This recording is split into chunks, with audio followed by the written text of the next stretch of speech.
Good afternoon. I'm Michael Sullivan. I'm a pediatric oncologist at the Royal lunch live session today. Welcome everybody.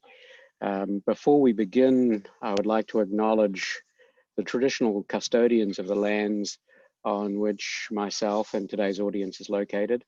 I'd like also to pay respect to elders, both past and present, and extend that respect to other Indigenous Australians present online. Before we begin, I'd just like to remind everybody of upcoming events that are coming up. There's a list of online events over October that's just listed on this slide. During the course of the presentation, if you have any questions for today's presenters, you can do that via the Zoom Q&A function. Please submit your questions throughout the presentation and we'll aim to answer your questions at the end. You can also use the raise hand function, but we prefer to use the Q&A rather than the chat. So today it's a pleasure to introduce Dr. Orazio Vittorio. His presentation today is targeting intratumoral copper as a novel immunotherapy strategy. Dr. Vittorio is an NHMRC Career Development Fellow and Senior Lecturer with the Faculty of Medicine at the University of New South Wales. He's head of the Metal Targeted Therapy and Immunology Laboratory at the Children's Cancer Institute in Sydney. Dr. Vittorio is a cancer biologist with 10 years postdoctoral experience and an emerging international reputation in the development of anti-cancer therapeutics. He consistently publishes research that's highly influential, and he's published more than 84 papers in international journals, books, chapters, and has 4 patents.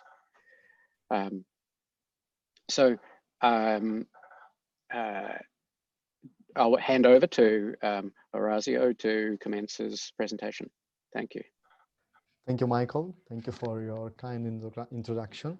And thank you, the organizer, for inviting me to give this talk. It's a great pleasure, honor to be in front of all of you. I wish I could come to Melbourne. Hopefully, we can have this event soon next year, and I wish all the best for, the people in Melbourne, fighting with this COVID infection. So I'm gonna share my screen and we're gonna talk today about our recent research. Okay. So my team and I, we've been working a lot on understanding the importance of metals in cancer. In particular, we have been focusing in the last 5 years on understanding the importance of copper in cancer, in particular in pediatric tumors. Why copper? It's because copper is a very important micronutrient. It's a metal which is almost vital for all the cells. Okay. It's important because it's important for the function of many enzymes, and it's a key element of regulation of oxidative stress. So it's important, for example, for enzymes that clear from the excess of oxidative species. It's important for the production of ATP and energy. So it's important for having healthy mitochondria. It's important for collagen maturation and many other synthesis of biological product like melanin, for example. And most recently, we've been focusing on the importance of copper for the immune system. So copper metabolism and copper homeostasis. What does it mean, copper homeostasis? Means there is a very fine regulation of the level of copper we have in the cells. In a sense, the normal cells, the healthy cells, they can uptake enough copper to make them survive and work well. And when copper is going to be higher, it's going to be too much. so it's going to be toxic, or can, you know, push, how you will see later, cancer grow. Or if we have copper deficiency, we're going to have other problems too. So we get copper from food.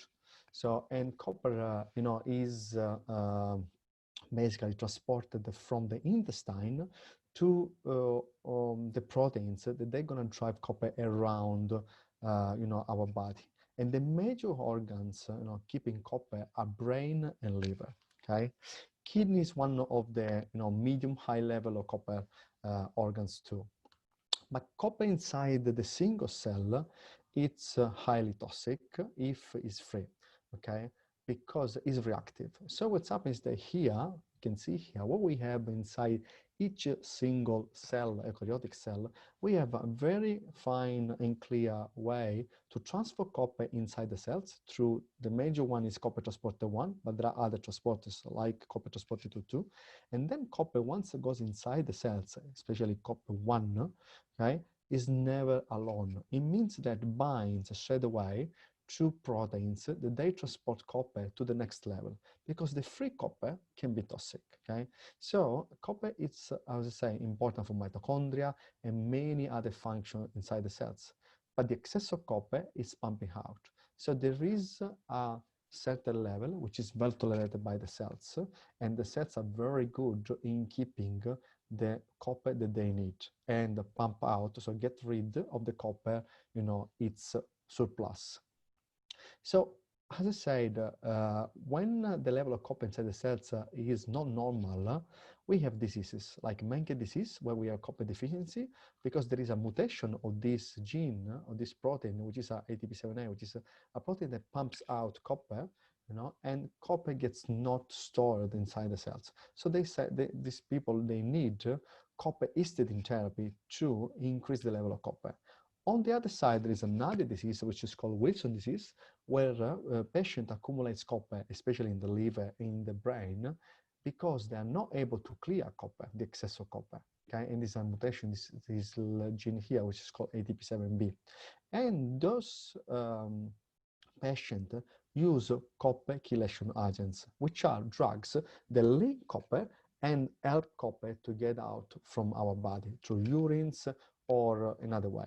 Okay, so in cancer, there have been several publications now showing that cancer cells, they need copper to proliferate, and usually they need a high level of copper. I can speak from our case, for example, in neuroblastoma or in a glioma, we can see high level of copper in a range compared to the normal cells, which is 6 times higher.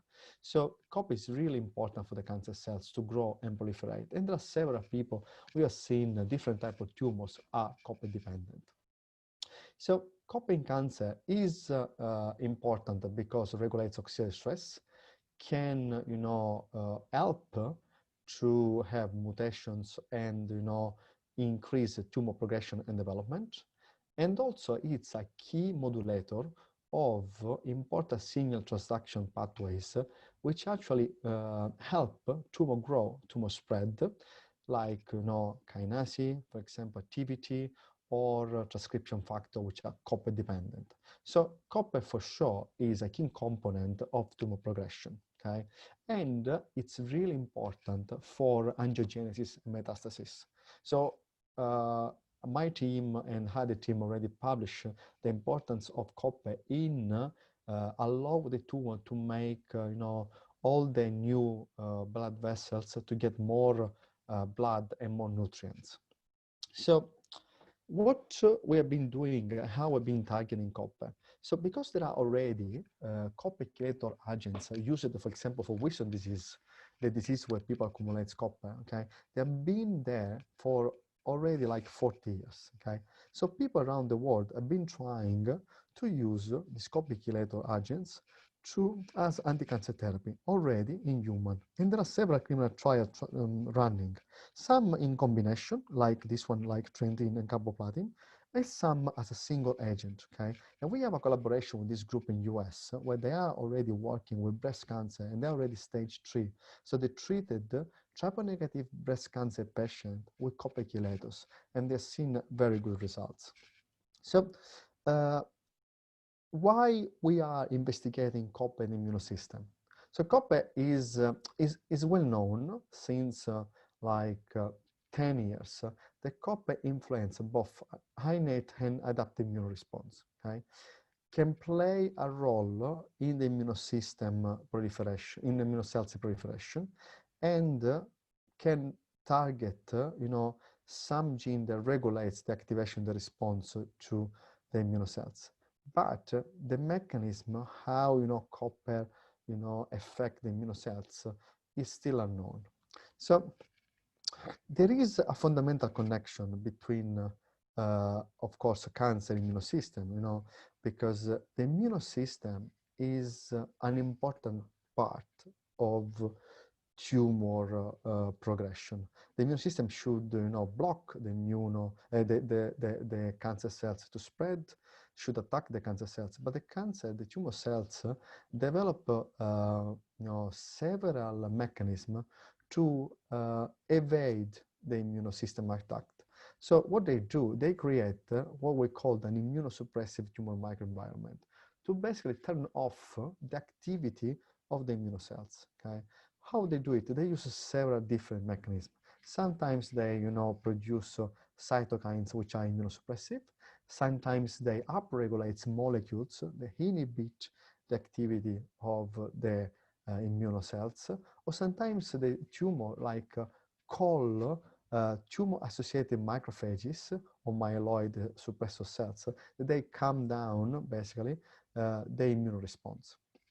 So our work was focusing more on PD-L1 and immune evasion. Okay, so PD-L1 is an immunocheckpoint protein and is responsible for T-cell exhaustion. Okay, so PD-L1 usually is upregulated in the tumor, as nowadays is a major therapeutic target in cancer immunotherapy. Especially, you hear about these immunocheckpoint inhibitors, because in cancer, PD-L1 gets upregulated when basically immunocytes like CD8 T cells, they try to go around the tumor and attack the tumor. They produce cytokines. For example, they produce interferon gamma. And the tumor can feel the presence of the immunocells and upregulate PD-L1 to protect the tumor itself from the immunocells. So what's up is that they upregulate PD-L1 and they turn off the activity of the immunocells. So there are several inhibitors already used in the market, the FDA-approved, like, this monoclonal antibody, that they can bind the PD-L1 in the tumor so that PD-L1 cannot interact with the PD-1 expressed in the immunocells, and the immunocells can kill the tumor. Okay? But the problem with these immunocheckpoint inhibitors is that they have several limitations. In fact, we have a response of about 30% of the patient for melanoma, for example, and lung cancer. They are some mechanism, of course, that the tumor put in place to resist to this therapy. Okay, so that's why we don't have a very big response, and sometimes they can cause toxicity, especially diarrhea and some, let's say, autoimmune side effect. They are very expensive. It's very cost for the health system. So it would be better to understand how PD-L1 is regulated in the cancer cells, and maybe we can come up with other therapies to target PD-L1. And this is what we've been focusing on. So when you look at the pathways that regulate PD-L1 expression, okay, there are several pathways. Here, I'll just highlight some in red, like EGFR, PI3K kinases, STAT3 as well, NK. So they are important for PD-L1 expression, but they are the same pathway which are heavily regulated by the level of copper in the cells. So our hypothesis was, okay, is it possible that if we change the level of copper in the tumor, maybe we can affect the PD-L1 expression. So we don't need any more monoclonal antibodies to target PD-L1, but we downregulate PD-L1, okay? And we can have an increase in immune response against the tumor. So this one was the hypothesis that we tested. And we tested this hypothesis in two models. One in neuroblastoma, which is a pediatric tumor, arises from the adrenal gland. So it's unfortunately 50% of the high risk patients with neuroblastoma unfortunately do not survive. And we know the neuroblastoma is very high in copper. And the other one is glioblastoma, a brain tumor, very aggressive, and again, with a highly immunosuppressive environment. So what we had in our hands was some tissue microarray that my colleague made at the Westmead Hospital.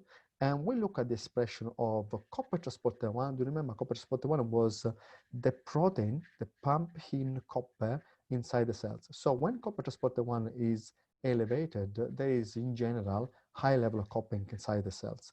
And PD-L1, and then we use another metalloprotein, which is MT1X. MT1X is a copper protein, and the level of MT1X is exactly corresponded to the level of copper. So more copper, more MT1X.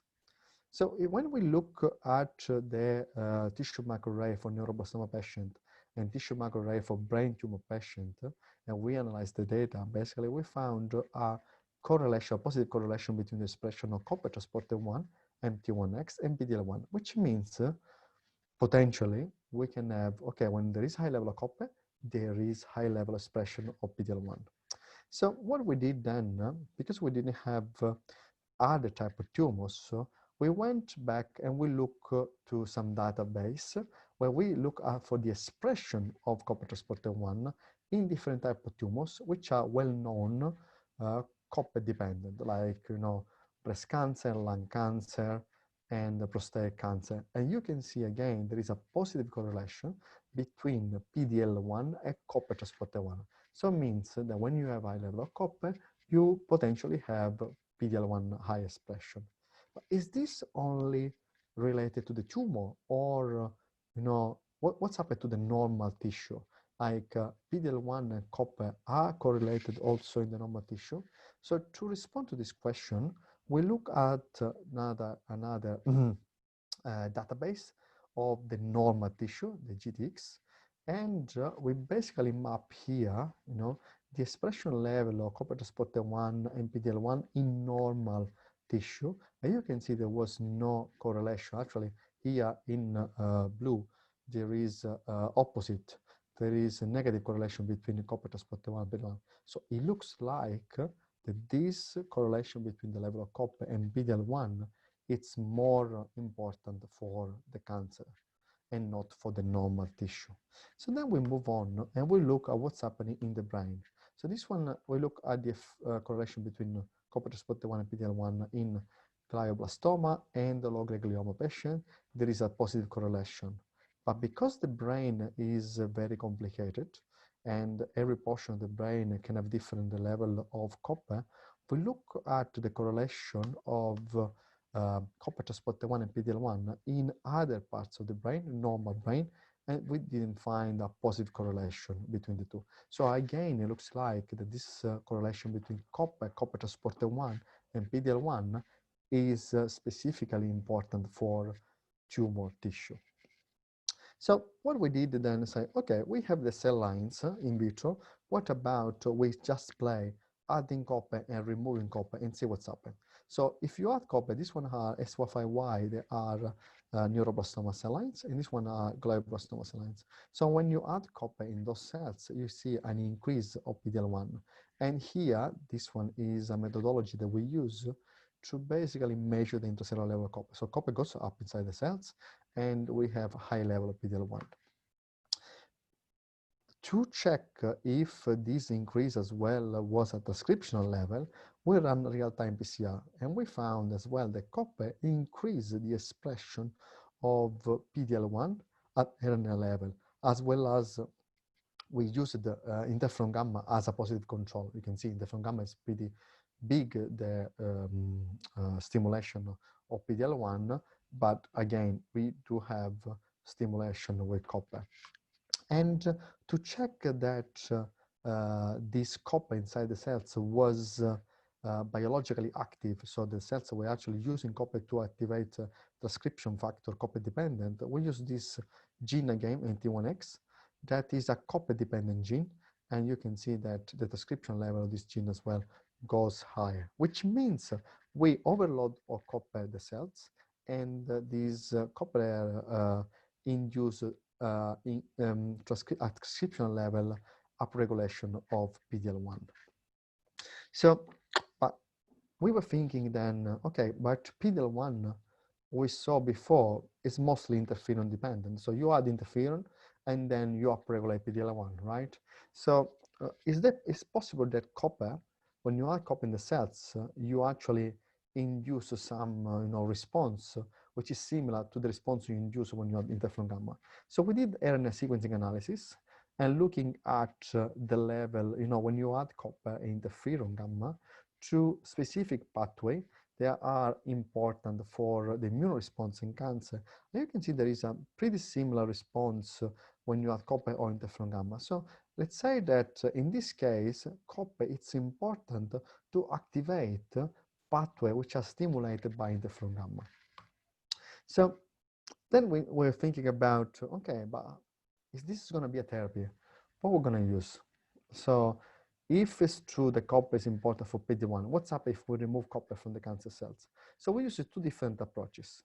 One was a copper chelator, which is called TIPA, which is an homologous of the clinical available theta-3-andine, okay, that basically chelate the copper and there is less copper inside the cells. Another approach is a drug that we developed in my lab, which is called destrancatechin, that what it does, induce the downregulation of the copper transporter 1. So less copper gets inside the cells. Okay, so when we use both drugs, we monitored for the level of PD-L1 expression in the cancer cells. So here, the first one we did first the knocking down. So we knocked down copper transporter 1 here with two different siRNA. So less copper transporter means less copper uptake, and we had an effect on PD-L1. Okay, so we did try to optimize this in a way that we reduce the level of copper to not kill the cells. So the cells were alive, but the amount of copper was lower. Right? And when we treat the cells with basically combination of copper chelators and we stimulate the PD-L1 transcription by using interferon gamma, you can see that there is an inhibition of interferon gamma stimulation of PD-L1 upregulation, which is what actually we wanted, okay? So here we have three different types of neuroblastoma cells and one of glioblastoma. And when we look at the effect of intracellular copper, so when we measure intracellular copper, we saw that basically we were decreasing intracellular copper, and as a consequence, we were reducing the stimulation of interferon gamma to upregulate PD-L1 in the cancer cells. So it looks like the TIPA and the destrancatechin reduce interferon gamma responsiveness of neuroblastoma cells, but also of glioblastoma cells.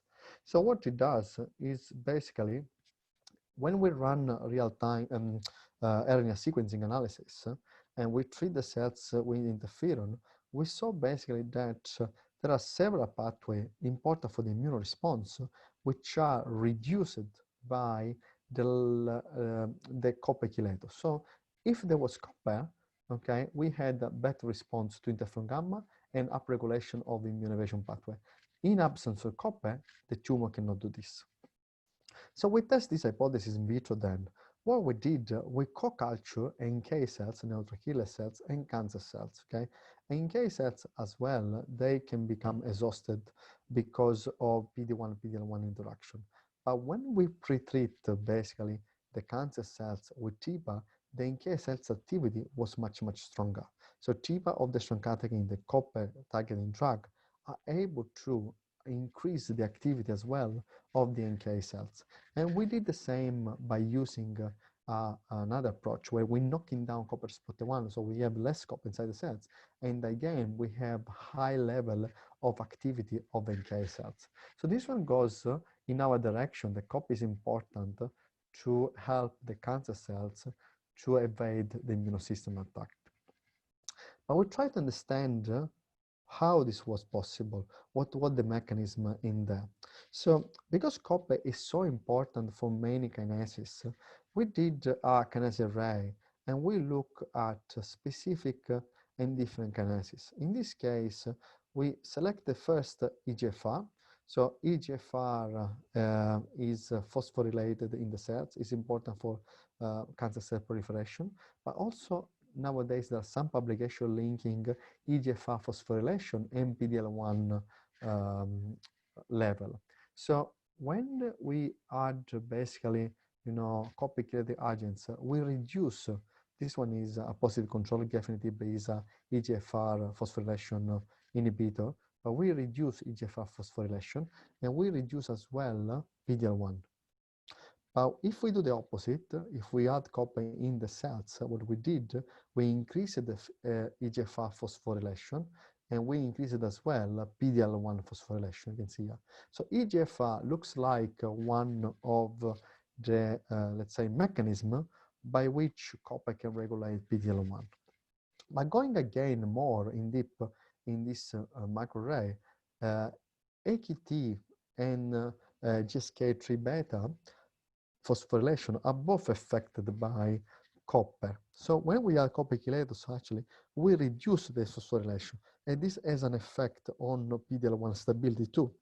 Because there was a paper published recently in 2016, that basically showed that the phosphorylation of AKT and GSK3 beta are key factors regulating the stability of PD-L1.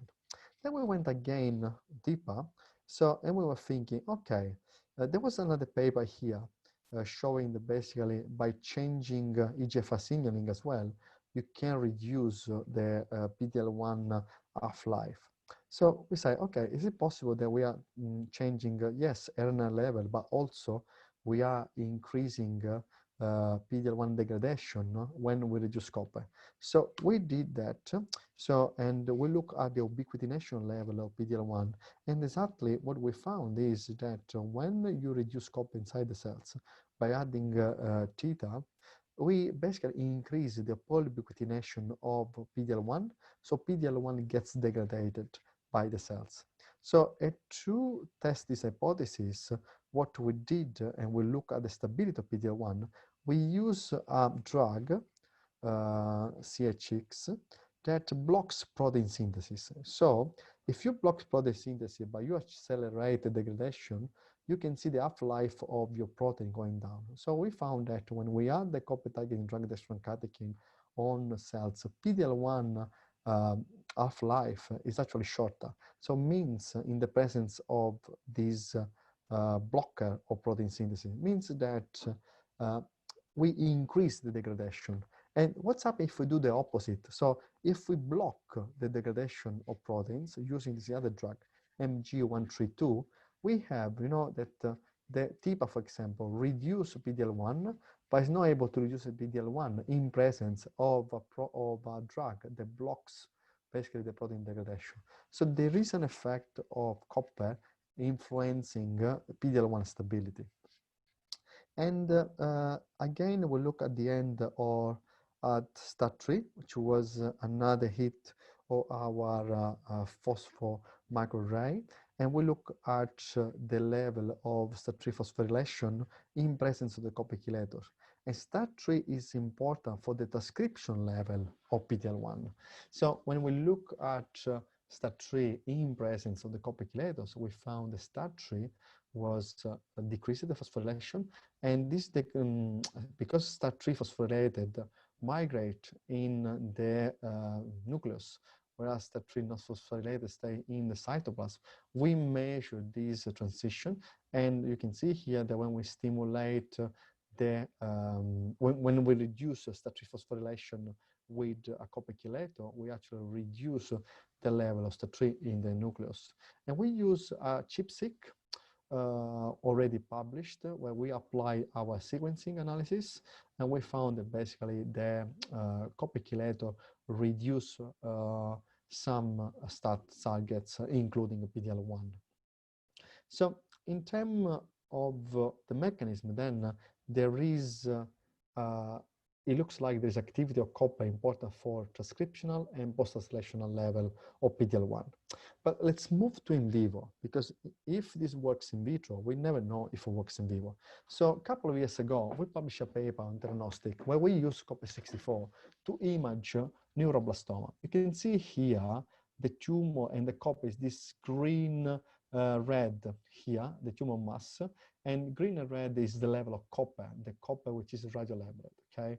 And we use dextroamphetamine, of course, to block the copper uptake in the tumor, okay? So when we use this, and we show by immunohistochemistry, this one is a mouse model immunocompromised, so there is no immune system, okay?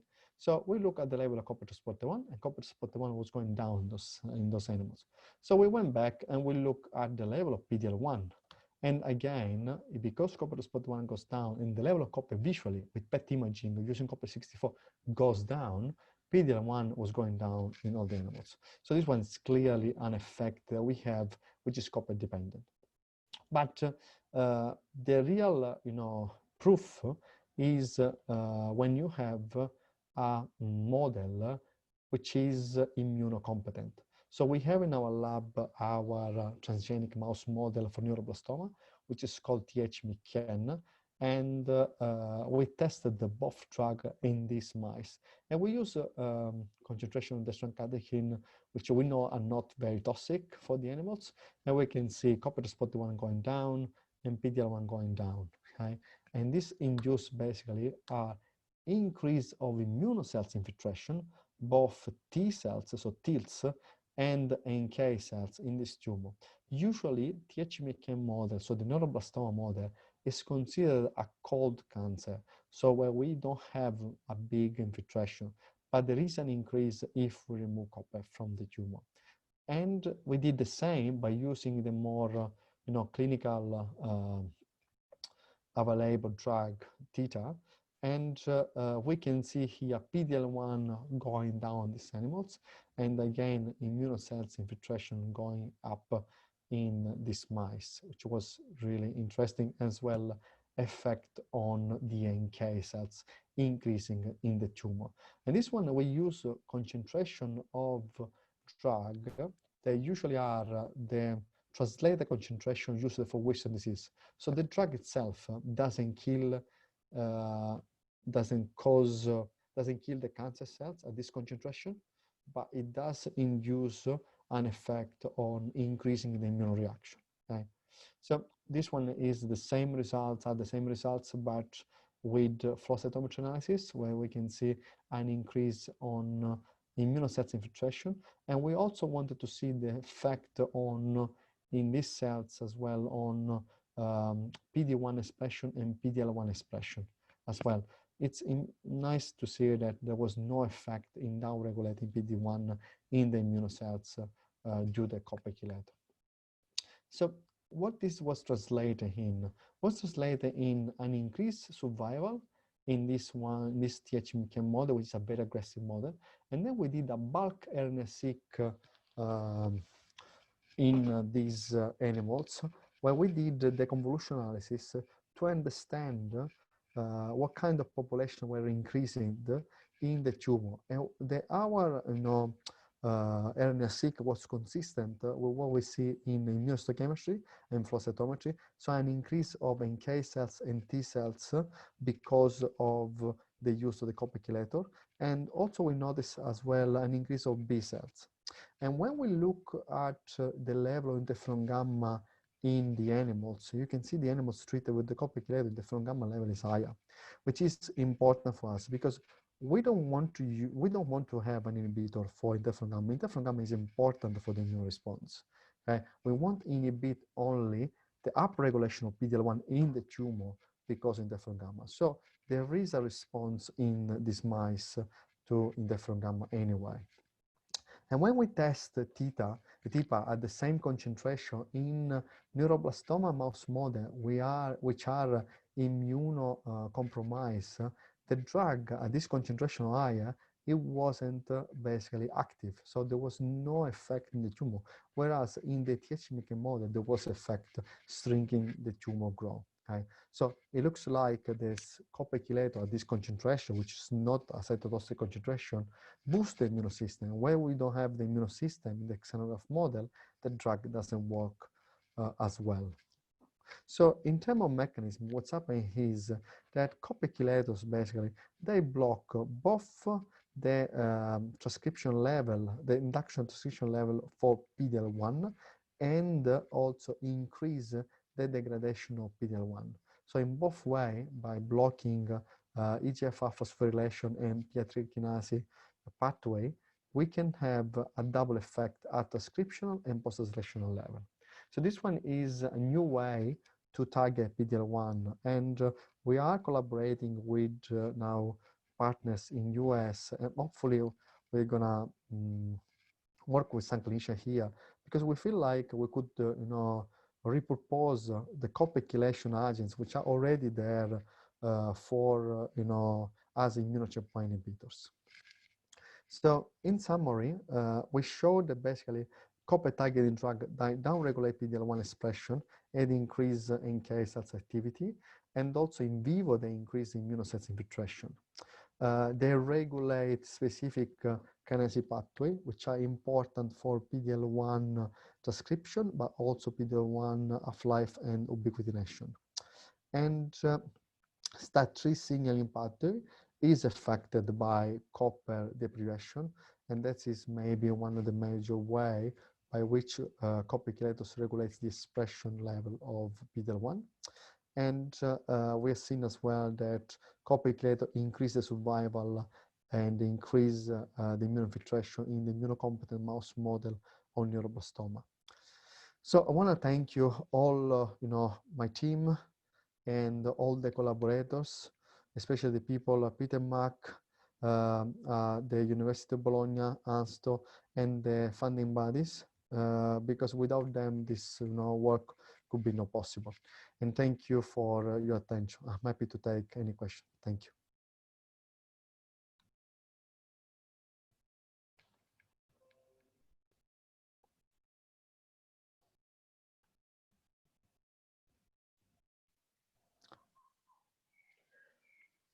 Thank you very much, Orazio, for a very good presentation, a great presentation actually, to sit and hear about something that as clinicians we're not particularly familiar with at present. I'm just checking to see whether there are any particular questions through the Q&A, and at present there aren't. So I might start off with more of a philosophical question. And that is, in pediatric cancers, they're oligogenetic. We have very few targets, even in neuroblastoma, where we're seeking for a lot of targets, and some of the targets are just unhittable at present. That may change. So it raises the question about whether, for some malignancies, we should be looking at metabolic therapies. And when we're looking at high throughput screens, we're looking at DNA changes, RNA changes, expression changes, but we're not looking at metabolic changes. We're not looking at crucial elements like copper. I know that's a exactly more broadly philosophical point. Exactly, Michael. I mean, this is a great point. And I think it's really important that we look at this metabolic pathway. We look at metabolic drug, because in pediatric tumors like neuroblastoma or even the IPG, we know there are key mutations, and we know the genes we are mutated, but unfortunately it's very difficult to find the drugs that can target this mutation. If instead to target specific mutation, we target, something that is critical for the cells to grow. And our study started simply by, the fact that we saw so much higher copper in the cancer cells, especially in neuroblastoma and glioma cells, compared to the normal counterpart. So we say, oh, maybe this can be a point that we can target. Great. We have two questions. One from Claire Weekly asks that she's interested in the copper chloride concentrations you used in your cell studies, and and notes that 1 millimolar is quite high. Do these copper levels reflect those seen in cancer cells? And do you see an effect on PD-L1 with other proteins at lower copper concentration? Yes, this is a great question, and it's exactly 1 millimolar is a very high concentration, but we use this concentration, we use two concentrations in the paper. In our paper, we use 1 millimolar and 20 micromolar, okay? So 20 micromolar is actually the physiological concentration, and it did work upregulating PD-L1, but the incubation time we need to use with 20 micromolar was 24 hours. Because we had the effect on the interferon gamma, it was like in an hour. To stimulate the same effect with copper in an hour, we need the 1 millimolar. But we checked in 8 hours time point if the effect of 1 millimolar of copper was toxic and was well tolerated in 8 hours time point. So of course we use physiological level of copper, which is 20 micromolar, which is much, much lower. And we did see again an increased effect of PD-L1. It's just a longer time point. Great. There's an anonymous attendee who's asked, have you looked at CTR-2 at all? No, I didn't look at CTR-2 at all. It's in the pipeline. To be honest, I don't like much the antibody available for CT1, CT2, but it worked well for us, copper transporter 1, because especially the antibody we have for the immunohistochemistry is really accurate, and we have several control of this, but it's something that we want to look for CTR2. Great. Michael Lee's asked, if there is less PD-L1 expression with reduction of copper, then what do you predict in terms of response to immunotherapy? And how important is EGFR pathway versus STAT signaling in driving PD-L1? Yeah. So we have seen STAT3, it's important for the response to interferon gamma. EGFR is really crucial. In some type of tumor is more crucial than others. For example, in high-grade glioma, it's more important EGFR phosphorylation than in neuroblastoma. In terms of what I see in combination therapy, I can tell you what we're doing now, okay? So if you reduce PD-L1 and not using a monoclonal antibody, and then you target the PD-1, for example, using nivolumab, okay, you maybe can increase the effect of the immunocheckpoint inhibitors. So currently, what we are testing is combination of copper chelation and anti-PD-1, not anti-PD-L1, because it doesn't make sense. You look, for the same market, for the same, market that you try to reduce. So if you can combine, maybe instead to use 2 monoclonal antibodies, copper therapy, because copper therapy looks like to decrease PD-L1 only specifically in the cancer cells. We tried to upregulate in the normal cells, did work, and the normal cells have a different regulation of copper homeostasis. So we want to combine anti-PD-1 and copper chelator as immunocheckpoint inhibitors therapy. Okay, great. There's another question from Pauya Faridi.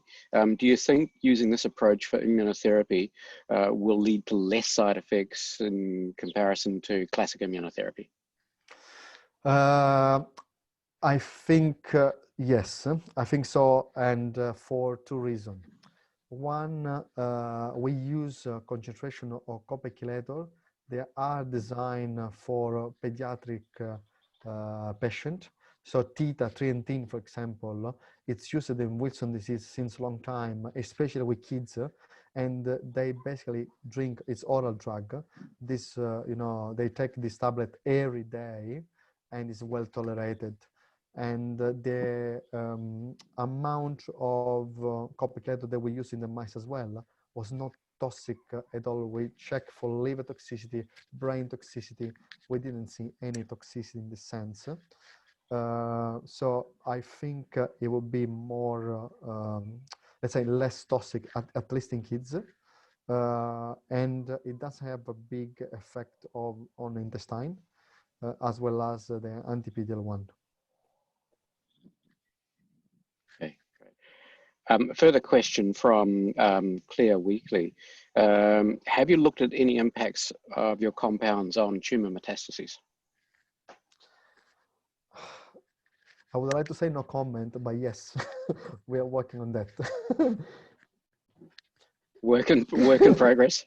Work in progress. It's a very big area, and I think there is something good that we are developing in this area. We have a good collaboration with people working in breast cancer, and in breast cancer, copper is really critical for metastasis. But I don't want to say much because it's really a work in progress. But yes, we are working on this area. Okay.